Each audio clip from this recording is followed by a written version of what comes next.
I want to thank the organizers of this event. This is such an awesome opportunity to be able to get together with men and women from around the state who care deeply about women's issues. And I really appreciate all of you coming out today on your busy Saturday to make sure that our legislators hear our voices, that we are paying attention to what is happening to women's rights in this state. And I want to take a brief moment to thank those of you who have been advocating for women's rights for decades. Because of you, I grew up in a country where I never felt marginalized. I never felt like I didn't have choices because of my gender. And I could never have experienced that without the work that you did. But I owe you an apology, because women of my generation have not been vigilant. And you still have to be here fighting the same battles that you've already won. And I want to apologize to my 9-year-old daughter, Lois, who's here with me today. And I have 2 other young girls, special girls who are here with me, Julian and Sarah, and other young people who are here. Because you're going to inherit a country that still hurts women, because we have not done enough yet. But we have some momentum here, and we have some opportunities. And I think we're ready to get to work. So a lot of ground has been lost in Arizona this year.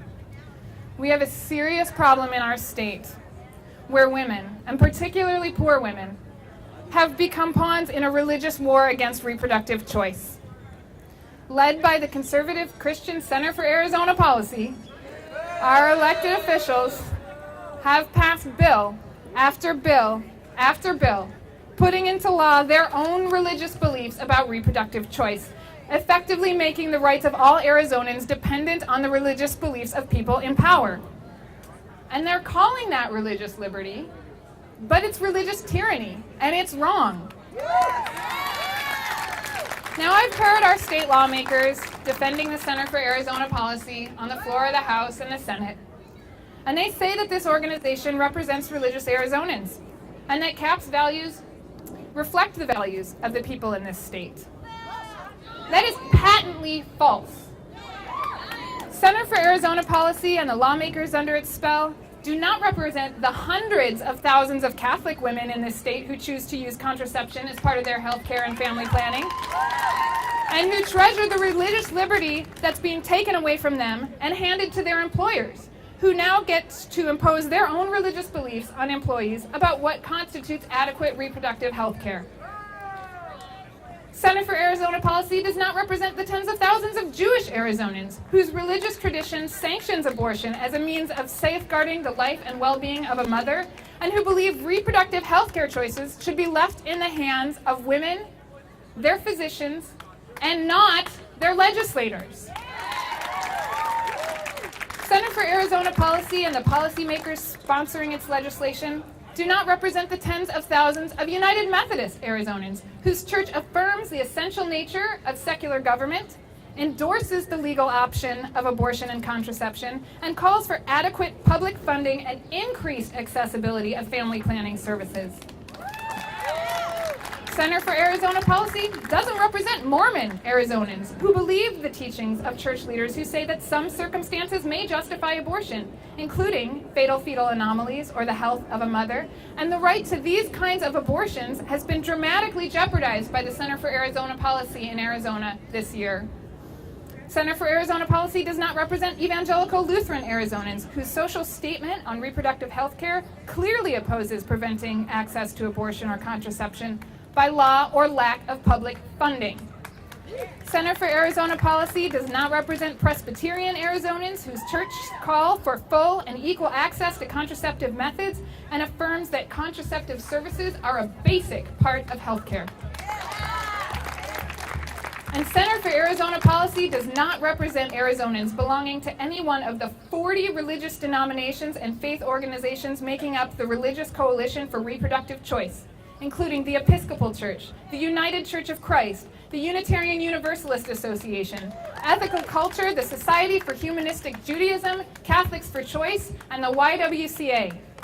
And the Center for Arizona Policy and the legislators in its pocket absolutely do not represent the thousands of secular Arizonans who believe that all public policy, including policy around reproductive health care and women's issues, must be based on facts and evidence and the advancement of human well-being, not on one narrow religious interpretation of truth.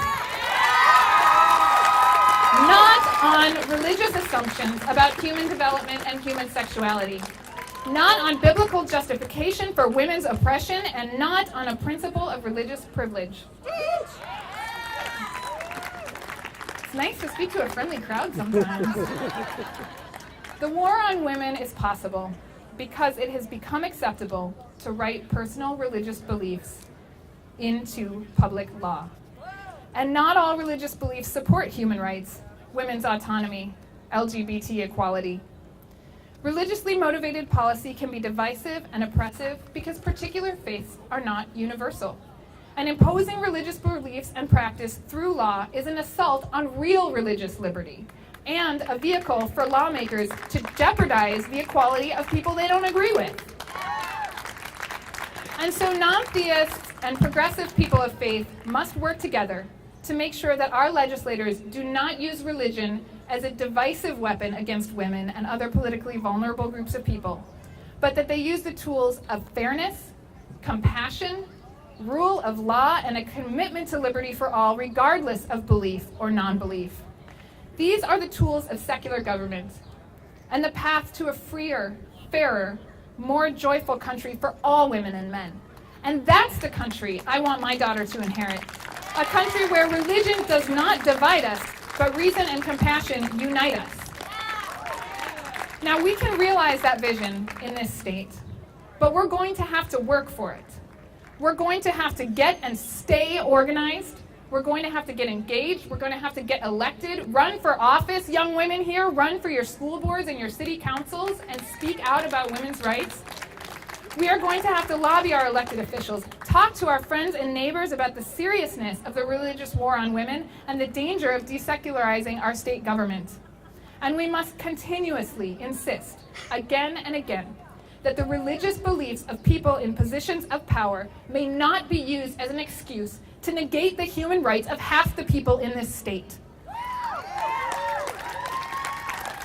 Secular Coalition for Arizona, on behalf of the atheists, agnostics, humanists, and other freethinkers we represent, is going to continue to lobby with progressive people of faith for a wall of protection between church and state, for the dignity and autonomy of all women and men to be safeguarded from religious intrusion, and for religious and non-religious convictions to be given appropriate space for expression in public life.